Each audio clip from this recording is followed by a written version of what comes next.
بسم الله الرحمن الرحيم. عن ابن عباس رضي الله تعالى عنهما قال: كان النبي صلى الله عليه وسلم أجود الناس بالخير، وكان أجود ما يكون في رمضان حين يلقاه جبريل.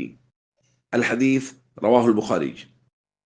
ابن عباس رضی اللہ تعالیٰ عنہما بیان فرماتے ہیں کہ نبی کریم صلی اللہ علیہ وسلم خیر کے معاملہ میں سب سے زیادہ سخی تھے، اور آپ کی سخاوت اس وقت اور زیادہ بڑھ جاتی تھی جب جبریل علیہ السلام آپ سے رمضان میں ملتے۔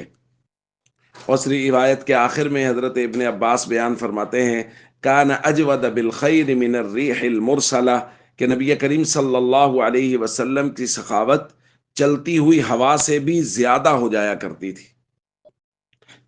دوستو، نبی کریم صلی اللہ علیہ وسلم کا کائنات میں سب سے زیادہ سخی ہونا، یہ بات تو اظہر من الشمس ہے۔ جو بات آج ہم کرنا چاہتے ہیں وہ یہ ہے کہ نبی کریم صلی اللہ علیہ وسلم کی یہ سخاوت رمضان میں اس قدر زیادہ ہو جاتی تھی، جس طرح تشبیہ بیان کی گئی کہ چلتی ہوئی ہوا ہر جگہ پہنچتی ہے، اس کی خیر ہر جگہ پہنچتی ہے۔ نبی کریم صلی اللہ علیہ وسلم کی مبارک سخاوت رمضان المبارک میں ہر جگہ پہنچتی تھی۔ اور ہمارا مضمون بھی چونکہ صدقات کا چل رہا ہے، زکوٰۃ کا، تو اس وجہ سے اس حدیث کو بیان کیا جا رہا ہے کہ رمضان المبارک میں خیر کے کام، سخاوت، لوگوں تک بھلائی اور خیر کا پہنچانا، لوگوں کی ضروریات کو پورا کرنا،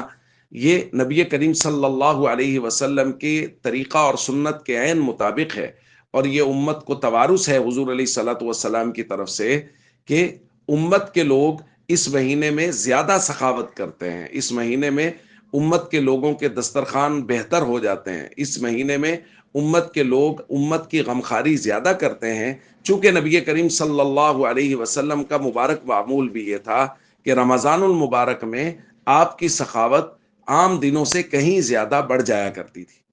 اس لیے ہم سب کو چاہیے رمضان المبارک کی تیاری کریں اہتمام کے ساتھ، اور جن لوگوں کو اللہ تعالیٰ نے مالی وسعت دی ہے